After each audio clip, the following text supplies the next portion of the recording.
Right breaking చేస్తున్న విశాఖ వేదికగా 30వ CIA భాగస్వామ్య సదస్సు రెండో రోజు కొనసాగుతుంది. 14వ సమిట్ ను ఉపరాష్ట్రపతి సిపి రాధాకృష్ణన్ ప్రారంభించగా గవర్నర్ అబ్దుల్ నజీర్, సీఎం చంద్రబాబు, కేంద్ర రాష్ట్ర మంత్రులు పాల్గొన్నారు.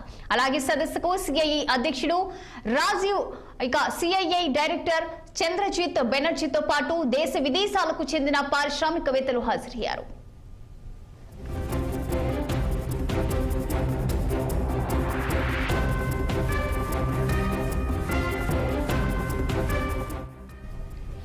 సదస్సులో భాగంగా తొలి రోజు వివిధ సంస్థలతో రాష్ట్ర ప్రభుత్వం ఎంఓయూలు కుదుర్చుకుంది. మొత్తంగా 40 కంపెనీలతో 3,49,476 కోట్ల పెట్టుబడులకు ఒప్పందాలు జరిగాయి. ఈ ఒప్పందాల ద్వారా 4,15,890 ఉద్యోగాలు వచ్చే అవకాశం ఉందని నిపుణులు భావిస్తున్నారు. తొలి రోజు తరహాలోని రెండో రోజు కూడా భారీ ఎత్తున పెట్టుబడులకు ఒప్పందాలను ముఖ్యమంత్రి సమక్షంలో కుదుర్చుకోనున్నారు.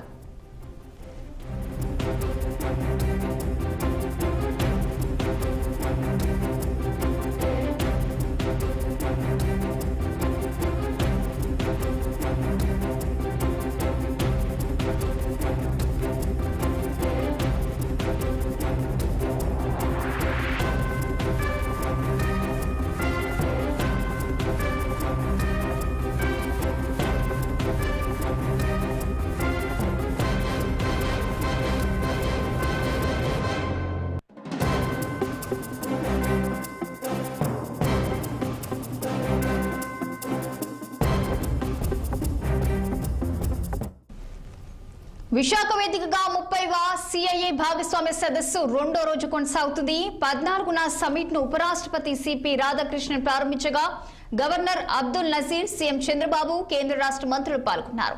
అలాగే సదస్సుకు సిఐఏ అధ్యక్షుడు రాజీవ్, అలాగే సిఐఏ డైరెక్టర్ చంద్రజిత్ బెనర్జీతో పాటు దేశ విదేశాలకు చెందిన పారిశ్రామికవేత్తలు హాజరయ్యారు.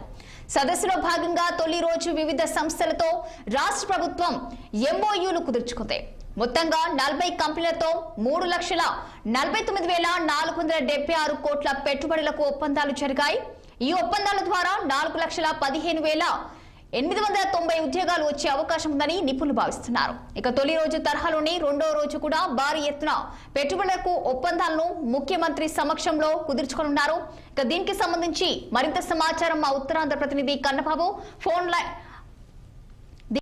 సమాచారం మా గుంటూరు జిల్లా ప్రతినిధి పవన్ ఫోన్ లైన్ లో అందించేందుకు సిద్ధంగా ఉన్నారు. చెప్పండి పవన్, మరి ప్రస్తుతం విశాఖ వేదికగా 30వ సిఐఏ భాగస్వామ్య సదస్సు రెండో రోజు అయితే కొనసాగుతుంది. దీనికి సంబంధించిన పూర్తి డీటెయిల్స్ అంటే మొత్తానికి 30వ సిసిఐ సంబంధించిన సదస్సు రెండవ రోజు అయితే మాత్రం ప్రారంభం కాబోతా ఉంది. దీనికి సంబంధించి కూడా చంద్రబాబుతో దేశ విదేశాలకు చెందినటువంటి కొంతమంది ప్రతినిధులు కూడా ఈ యొక్క సమిట్ లో అయితే మాత్రం పాల్గొనబోతా ఉన్నారు. ఏదైతే ఎల్జికేమో అదే విధంగా అస్మా సిఆర్ సంబంధించినటువంటి ఇన్ఫ్రో కార్డియాలజీ సంబంధించినటువంటి దాదాపు కొన్ని కార్పొరేషన్ అధిపతులు అయితే మాత్రం ఈరోజు ముఖ్యమంత్రి చంద్రబాబుతో కూడా సమావేశం కాబోతా ఉన్నటువంటి పరిస్థితి అయితే మాత్రం కనిపిస్తా ఉంది. రేమండ్ కు సంబంధించినటువంటి దాన్ని కూడా ముఖ్యమంత్రి చంద్రబాబు వర్చువల్ గా ప్రారంభిస్తారని కూడా తెలుస్తా ఉంది. ఇప్పటికే కూడా దాదాపు సిటీలోని పలు ప్రాజెక్టులకు సంబంధించినటువంటి అంశంపై కూడా ఒక ఒప్పందం అంటే దేశ విదేశాల కంపెనీకి సంబంధించినటువంటి వారితో కూడా ఆంధ్రప్రదేశ్ సంబంధించినటువంటి ప్రభుత్వం అయితే మాత్రం ఒక ఒప్పందం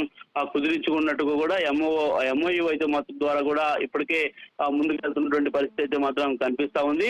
దాదాపుగా కూడా చూసుకోవచ్చు ఇప్పటికే వివిధ దేశాలకు సంబంధించి కూడా న్యూజిలాండ్ కావచ్చు, జపాన్ కావచ్చు, మెక్సికో దేశాలకు సంబంధించినటువంటి కొంతమందితో కూడా ముఖ్యమంత్రి చంద్రబాబు ఈ రోజు భేటీ కాబోతా ఉన్నారు. భేటీ అయ్యి రాష్ట్రానికి సంబంధించినటువంటి పలు కీలక అంశాలకు సంబంధించినటువంటి ప్రాజెక్టులపై అయితే కూడా చర్చించబోతా ఉన్నారు.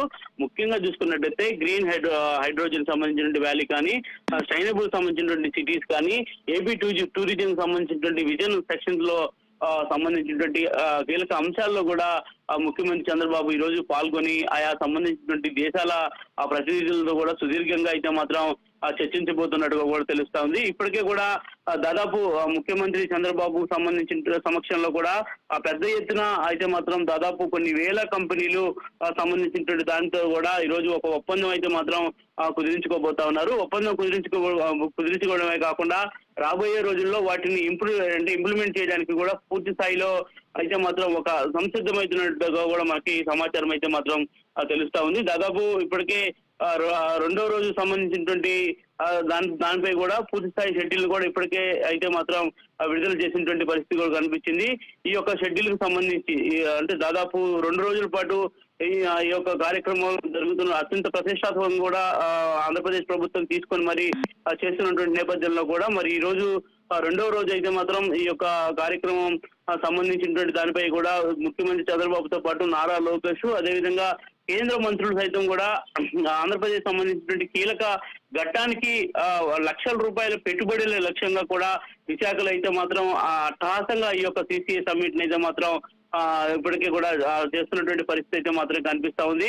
రాష్ట్ర ప్రభుత్వం దీన్ని అత్యంత ప్రతిష్టాత్మకంగా తీసుకోవడమే కాకుండా దీనికి సంబంధించి కూడా భారత ఉపరాష్ట్రపతి సిపి రాధాకృష్ణన్ ఈ యొక్క సదస్సుని లాంఛనంగా ప్రారంభించినటువంటి నేపథ్యంలో కూడా దాదాపు 10 లక్షల కోట్ల పెట్టుబడులు ఆంధ్రప్రదేశ్ కి లక్ష్యంగా కూడా పెట్టుకొని ఈ యొక్క సదస్సు అయితే మాత్రం ఏపీ ప్రభుత్వం అయితే నిర్వహిస్తున్నటువంటి పరిస్థితి అయితే మాత్రం కనిపిస్తా ఉంది. దేశ విదేశీయులకు సంబంధించినటువంటి దానిపై సంబంధించినటువంటి కూడా ఇప్పటికే భారీ స్పందన వచ్చినట్టుగా కూడా మంత్రులు ప్రతినిధులు పారిశ్రామికవేత్తలు దాదాపుగా వివిధ సంస్థలకు సంబంధించినటువంటి సిఇఓలతో సహా దాదాపు 3,000 మంది ప్రతినిధులు కూడా ఈ యొక్క సమ్మిట్ లో అయితే మాత్రం పాల్గొంటా ఉన్నారు. దాదాపు 45 సెషన్లు జరగాల్సిండగా కూడా తొలి రోజు 25 సెషన్లు నిర్వహించేందుకు ప్రణాళికలు అయితే మాత్రం సిద్ధం చేశారు. అందులో భాగంగానే వాణిజ్య పారిశ్రామిక టెక్నాలజీ అదేవిధంగా వాతావరణ మార్పులకు సంబంధించినటువంటి కొన్ని కీలక అంటే దాదాపుగా కూడా 7 కీలక అంశాలపై అయితే మాత్రం ఈ సదస్సులో ప్రధానంగా కూడా చర్చించడం అయితే మాత్రం జరిగింది. ఏది ఏమైనా కూడా వికసిత భారత్ కోసం అనేటువంటి అంశంపై జరిగినటువంటి సమావేశంలో కూడా ముఖ్యమంత్రి ప్రసంగించడం కూడా మనం చూసాం. మరి రెండో రోజు జరుగుతున్నటువంటి ఈ యొక్క కార్యక్రమానికి సంబంధించి కూడా ఏదైతే రాష్ట్రానికి సంబంధించినటువంటి పెట్టుబడుల అంశంలో కూడా ఈ రోజు పెద్ద మొత్తంలో ఎంఓయూలు అయితే జరిగేటువంటి అవకాశం అయితే మాత్రం కనిపిస్తా ఉంది. అదేవిధంగా కేంద్ర మంత్రి పీయూష్ గోయల్ కానీ సింగపూర్ జాతీయ భద్రతా మంత్రి షణ్ముఖం కూడా ఇప్పటికే కూడా భేటీ అయ్యారు కాబట్టి మరి వీటికి సంబంధించినటువంటి అంచనాలు అయితే మాత్రం దాదాపు ఇప్పటికే పూర్తి స్థాయిలో ఆంధ్రప్రదేశ్ కి అయితే మాత్రం పెరగబోతున్నాయని చెప్పాలి. మరి పెరగబోతున్నటువంటి కాకుండా కొన్ని ఒప్పందాలు కూడా చేసుకున్నటువంటి అనంతరం అయితే దేశంలోనే మొట్టమొదటిగా ఆంధ్రప్రదేశ్ సంబంధించినటువంటి భాగ్యస్థానాన్ని తీసుకురావడం నిజంగా చాలా ఆనందంగా ఉందంటూ కూడా ఇప్పటికే ప్రజానీకం కూడా అటువైపు ఆకర్షణీయంగా ఎదురు చూస్తా ఉంది. మరి రాష్ట్రానికి సంబంధించి ఎలాంటి ఒప్పందాలు జరుగుతాయనేది కూడా పూర్తి స్థాయిలో రేపటికైతే మాత్రం ఒక దిశానిర్దేశం వచ్చినటువంటి అనంతరం కూడా ముఖ్యమంత్రి చంద్రబాబు ఈ విషయాలను స్వయంగా మీడియా ద్వారా కూడా వెల్లడించే అవకాశం అయితే మాత్రం ఖచ్చితంగా కనిపిస్తా ఉంది. Rachana. Right, thank you for the updates Pawan.